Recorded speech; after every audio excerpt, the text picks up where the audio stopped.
स्वागत है आपका। आज जानेंगे कि किस तरह से हम अपने गुस्से को अपने ऊपर हावी न हो देते हुए किस तरह से जीवन को जी सकते हैं और जीवन का आनंद ले सकते हैं। तो यह बात पर अब इस वीडियो में चर्चा करने वाले हैं। तो उसके चर्चा शुरू करने से पहले आइए थोड़ी देर आनापान का अभ्यास कर लेते हैं।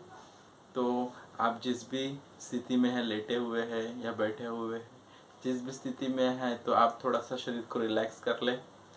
आराम से सुखपूर्वक बैठ जाएं या लेटे हैं तो आराम से सुखपूर्वक लेट जाएं और आंखें बंद रखें और सारा ध्यान अपने नासिका के ऊपर लगाएं और जानें किस तरह से सांस भीतर आ रहा है तो भीतर आ रहा है, बाहर जा रहा है तो बाहर जा रहा है। ऐसे ही जानते रहे। मन भटकेगा, उसको फिर से आपको नासिका के द्वारों पर लेके आना है। शरीर को रिलैक्स कर ले और पूरा ध्यान नासिका के द्वारों पर।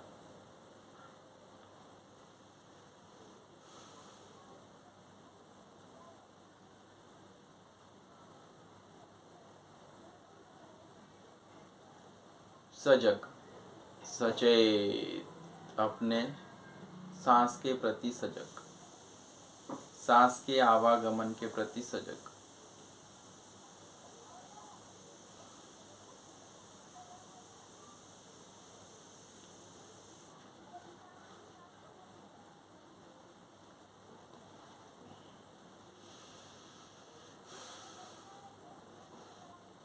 जैसा भी सांस है उसको जाने। धीमा है तो धीमा है, तेज है तो तेज है, भारी है, हल्का है, जैसा भी है उसको जाने।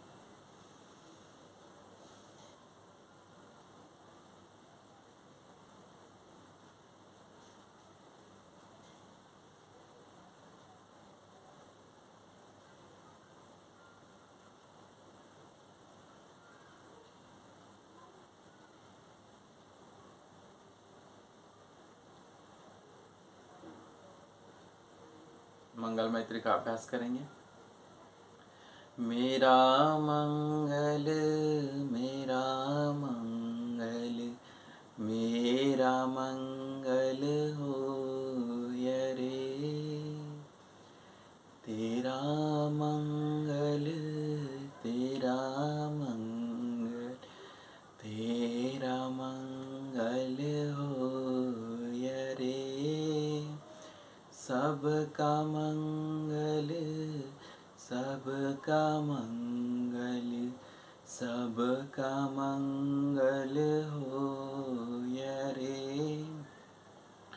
जन जन मंगल, जन जन मंगल, जन जन सुखिया होय रे। खूब मंगल हो, सुखी हो।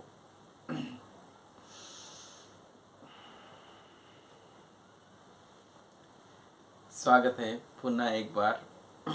तो आज हम चर्चा करेंगे कि किस तरह से इंसान को गुस्सा आता है और गुस्से को कारण क्या नुकसान होते हैं और गुस्से को कैसे उसको संभालना है, कैसे काबू में करना है, उसको अपने ऊपर हावी नहीं होने देना है। इन सभी बातों के और हम चर्चा करने वाले हैं अभी। तो समझेंगे कि हमें गुस्सा क्यों आता है और किसको आता है। किसको आता है? आपको भी आता है और मुझे भी आता है। हर किसी को गुस्सा आता है। छोटे बच्चे से लेकर बड़े तक, बूढ़े तक सबको गुस्सा आता है।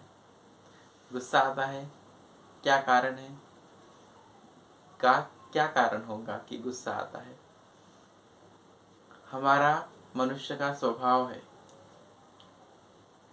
वो एक हमारे स्वभाव का एक भाग है गुस्सा आना, क्रोध आना। लेकिन जैसे हम खाने की बात करते हैं कि हमारा खाना भी जैसे संतुलित होना चाहिए, वैसे हमारे स्वभाव का वो जो गुण है वो भी संतुलन में होना चाहिए। अगर वो ज़्यादा बढ़ जाता है, अगर वो हम अपने ऊपर हावी हो जाता है, तो उसके नुकसान तो आपने भी देखे होंगे जीवन में, और मैंने भी तो देखे ही है। तो समझेंगे कि गुस्सा सबसे पहले आने का कारण है कि हम जो भी इच्छाएं करते हैं मन में, हम चाह करते हैं, इच्छा करते हैं, और उसके ऊपर हमारा लोट पलोट चालू रहता है हमारे माइंड में। हम इसके ऊपर लोट पलोट करते रहते हैं, दिन रात उस चाह के बारे में सोचते रहते हैं। छोटी चाह हो गई, बड़ी चाह हो गई, कुछ किसी को छोटे दिनों के लिए सोचते हैं, किसी को ज़्यादा दिनों के लिए, घंटों के लिए सोचते हैं। तो वो इच्छाएं जो हमारी है वो पूरी नहीं हो पाती, तो हमें गुस्सा आता है। और भी बहुत सारी कारण हैं हम अपने को गुस्सा आने के लिए। हार्मोनल इम्बैलेंस की वजह से भी गुस्सा आता है महिलाओं को। जब मोनोपॉज अभी चालू हो जाता है तभी भी मूड स्विंग की समस्या महिलाओं को आती है। तो गुस्सा आने के बाद अपना जो उसके ऊपर उपाय क्या करेंगे, जैसे हम अभी आनापान किए, विपश्यना करते हैं, तो आनापान विपश्यना के वापर करके हम गुस्से को कैसे काबू में रख सकते हैं, तो समझेंगे। तो जानिए, देखिए, अगर आप गहराई से देखेंगे तो गुस्से को अच्छे से समझ पाएंगे और उससे बाहर निकल सकते हैं। अगर हम ऊपर ऊपर से उसको ठीक करने की कोशिश करेंगे तो वो दब जाएगा। आप देखे होंगे जीवन में बहुत से लोग ऐसे मिलते हैं, आपसे बहुत अच्छे से हंस के बात करेंगे, लेकिन उनके मन में क्या रहता है आपको पता है? क्या रहता है? कपट रहता है। तो वो भी एक गुस्से का ही प्रकार है। तो इस तरह से मनुष्य का स्वभाव खराब हो जाता है कि वो गुस्से को दमन करता है। लेकिन आप आनापान करेंगे, विपश्यना करेंगे, तो आपको साधना करते वक्त शिविर में, विपश्यना सेंटर शिविर में भी, और आप घर में साधना करेंगे, अच्छे से करेंगे, तो भी आप देखेंगे कि आपका जो आप अगर सांस को देखना चालू करते हैं, संवेदनाओं को देखते हैं, तो जो बात के लिए आपको गुस्सा आता है वही बात आपको याद आती है, और वो आपके शरीर में उस तरह की संवेदनाएं होने लगती है। आपको ऐसे गुस्सा आने के बाद पूरा ध्यान करते वक्त, आप अगर अच्छे से ध्यान करते हैं तो देखेंगे कि पूरी तरह से शरीर में जलन होने लगी, धड़कन होने लगी, फड़फड़ होने लगी, बहुत तनाव हो गया निर्माण शरीर में। ये सभी गुस्से के लक्षण अपने को वहाँ पे सेंसेशन के माध्यम से मिलते हैं। तो हमें उस संवेदनाओं को समता भाव से देखेंगे तो आप देखेंगे कि जीवन में जिस बात के लिए पहले ज़्यादा गुस्सा आता था, क्रोध आता था, वो बातें अभी धीरे धीरे कम होने लगती है। वैसे ही अगर आप शिविर नहीं मिला है, आपको विपश्यना शिविर नहीं मिला है, और आनापान का भी अभ्यास करते हैं, तो भी आप गुस्से के जो साइड इफ़ेक्ट है उसको कम कर सकते हैं। पूरी तरह से रोग को नहीं जड़ से निकाल सकते, क्योंकि प्रज्ञा से ही जड़ को रोग को निकाला जा सकता है। समाधि के माध्यम से हम क्या कर सकते हैं? 3 मार्ग है, शील, समाधि, प्रज्ञा। शील के साथ समाधि का अभ्यास करते हैं, समाधि बोले तो आनापान, और विपश्यना बोले तो प्रज्ञा। तो समाधि में हमारे जो रोग है उसकी जड़ें थोड़ी हिला दी जाती है, जड़ों को हिला दिया जाता है, लेकिन वो जड़ें निकलती नहीं। हमारा क्रोध का जो मूल स्वभाव है वो बदल नहीं सकता जब तक हम संवेदनाओं को देखकर उसके प्रति समता भाव नहीं रखते। तो अभी देखेंगे कि आनापान से हम बहुत सारा फ़ायदा ले सकते हैं। जैसे कि आप जीवन में देखते हैं कि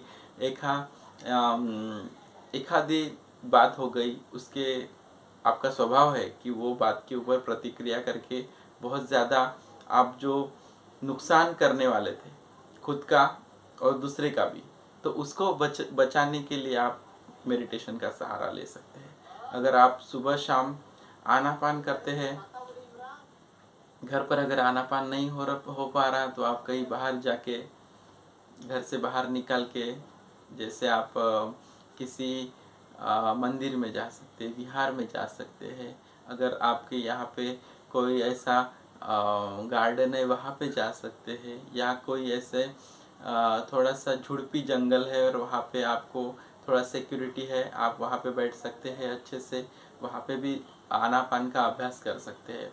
जैसे आप आनापान का अभ्यास करने लगेंगे तो आप देखेंगे कि आपका जीवन में जिन बातों के लेके आप ज़्यादा गुस्से में आते थे, वहाँ पे अगर आप अच्छे से शील का पालन के साथ अगर ध्यान 1 घंटा भी कर लेते हैं तो आप देखेंगे कि इतना गुस्सा आएगा, ध्यान में बैठेंगे, सांस को देखेंगे, बहुत जलन कर गुस्सा आएगा, पूरा शरीर ऐसे गुस्से के बाद में ऐसे कैसे अपना शरीर पूरा हो जाता है उसके एक्टिव करने के लिए, ऐसा होने लगेगा। ऐसा हो रहा है तो ही आप समझेंगे कि आपका गुस्सा वहाँ पे मेडिटेशन में निकल रहा है। ऐसा निकलता है और आप उसको देखेंगे, सांस को देखेंगे देखेंगे देखेंगे, सहज स्वाभाविक नैसर्गिक सांस को देखते देखते देखते आप देखेंगे कि किस तरह से आपका जो गुस्सा इतना ज़्यादा बढ़ गया था कि उसके कारण आप पत्नी की, पति की, बच्चों की,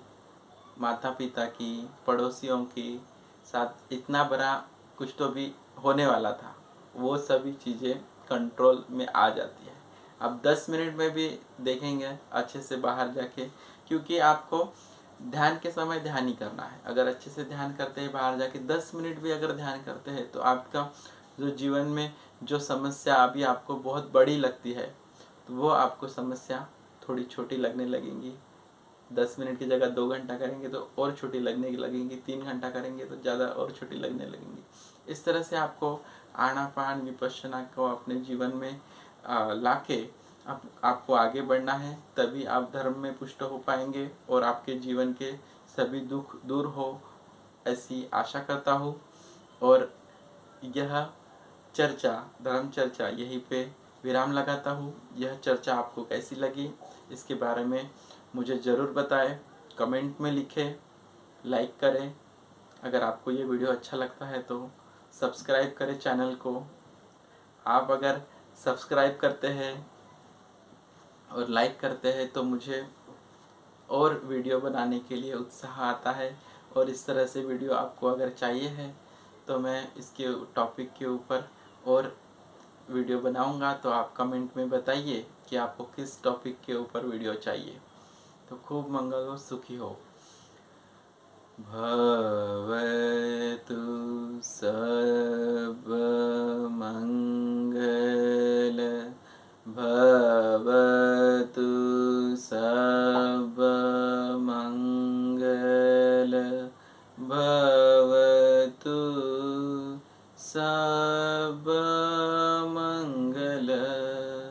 साधु साधु साधु, सुखी हो, मंगल, साधु साधु।